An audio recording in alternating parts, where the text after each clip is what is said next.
एक अंधेरी खान में पड़ा एक कोयले का टुकड़ा हमेशा खुद को तुच्छ और बेकार समझता था। उसका रंग काला था, सतह खुरदुरी थी और हर कोई उसे छूते ही अपने हाथ पीछे खींच लेता था। वह अक्सर खुद से कहता, मैं सिर्फ गंदगी हूं, न मुझ में कोई चमक है न कोई सुंदरता, मेरा जीवन बस ईंधन बनकर जलने तक सीमित है। कोयले के आसपास और भी खनिज थे, कुछ चमकदार कुछ रंगीन। वे उसका मजाक उड़ाते और कहते, तू बस जलाने के काम आता है, हम तो सजावट बनेंगे, लोगों की शोभा बढ़ाएंगे। यह सुनकर कोयला और भी दुखी हो जाता। लेकिन प्रकृति के पास अपने रहस्य होते हैं। समय बीतता गया, वह कोयला गहराई में दबता गया।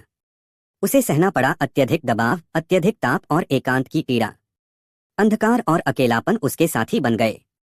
कई बार वह सोचता कि उसका अंत निकट है, लेकिन उसने हार नहीं मानी। उसने सोचा, शायद मेरी भी कोई नियति है जो मैं अभी नहीं समझ पा रहा। वर्षों के संघर्ष और सहनशीलता के बाद प्रकृति का करिश्मा हुआ। वही काला गंदा कोयला एक दिन बदल गया। वह बन गया एक चमचमाता, पारदर्शी और बेशकीमती हीरा। अब उसे लोग अपनी अंगूठियों में सजाते हैं, तिजोरियों में रखते हैं और उसे प्रेम, सफलता और वैभव का प्रतीक मानते हैं। पर हीरा अपने अतीत को कभी नहीं भूलता। वह अक्सर खुद से कहता है, अगर मैंने वो अंधकार, वो दबाव, वो अकेलापन और दर्द सहन न किया होता तो शायद मैं कभी चमक न पाता।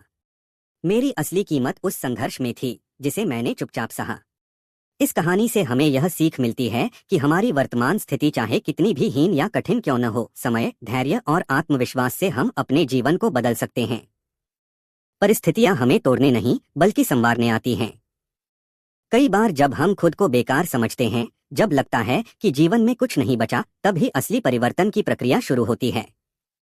हमें चाहिए कि हम खुद पर विश्वास रखें और समय को अपना काम करने दें। कोयले से हीरा बनने का रास्ता आसान नहीं होता, लेकिन अगर सहन करने की ताकत हो तो वही अंधकार एक दिन चमक बन जाता है। तो अगली बार जब जीवन कठिन लगे, खुद से कहो, मैं अभी कोयला हूं, लेकिन हीरा बनने की प्रक्रिया में हूं।